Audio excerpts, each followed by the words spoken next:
When we live in this world, we get a chance of being identified with two realities. Either the reality that is actual and ever unfolding, the ever new reality, which is found in this present and actual moment, or one can also be identified with his or her own psychology or mental self. So this mental stuff for the mental self, this is an identity made up of stored data in one's memories or in one's brain.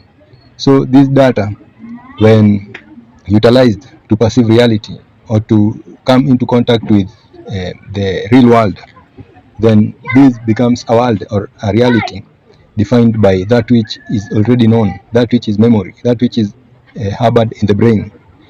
So when one identifies with this reality, then one is kind of the one is distanced from the life in himself.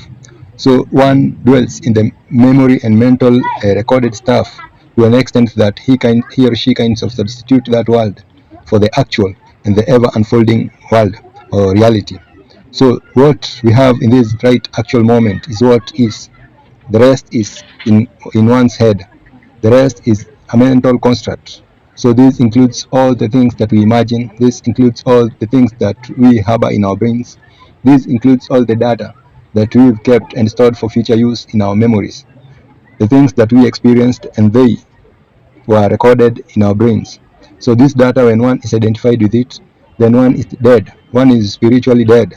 One is kind of disconnected from the actual and dwelling in a world of imaginations. So when one is dwelling in this world of imagination, mental constructs, and dreams and memories, this is a world of the known. This is a baggage or is a luggage consisting of rotting stuff, of things that have already been known, things that have already been experienced. This is not coming. This has nothing with to do with the actual. So the actual is ever unfolding, but the memories, the mental constructs, they emerge from that which is recorded in our brains. So the greatest awakening that a human being can have is to realize that while one is in the mental constructs, one has substituted living in this actual moment where life unfolds. Because you might have a memory of some tasty food you had some 1 week ago, but that tasty food in your memories won't have the taste, won't have the flavor, won't have the reality of that which you loved then.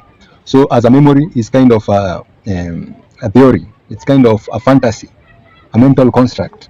So these mental constructs are kind of images pointing to certain experiences that we had. So these images are not real. Let's say, for example, a person abused you, but at this present moment, removing that memory, we don't have an abuser. But when you remember that time, then you kind of revive that which is not. You kind of revive some recorded data. The individual is not there at this present and actual moment. So whenever you imagine of him doing bad to you, then this individual kind of exists in your mind. This individual is torturing you through your memories. So you find that true freedom, true greatness, true glory can only be found when a human being knows that which is life, that which is actual, that which is ever unfolding, ever new. The actual moment is ever unfolding. Sounds, smells, senses. So all these, when we encounter them in this actual moment, the rest is mental, the rest is psychological, the rest is held in our brains.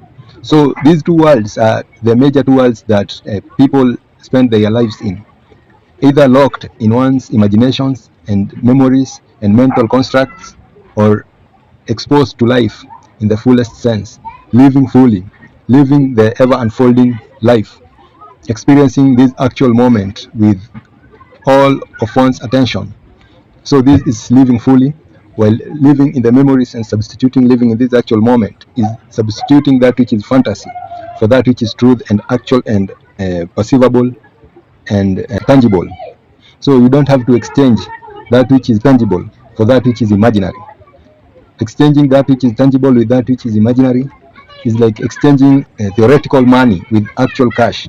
So that mathematics does not math up.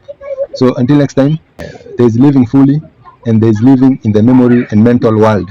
Living in the memory and mental world, one is distanced from that which is ever unfolding, ever new, that which is the present, that which unfolds in this moment, for that which already happened and only exists in form of memory or recorded data. So this is not wise. To identify with that which is memory is not wise. Is to be absent-minded. It's to be distanced from the present, actual, unfolding moment. So until next time, peace.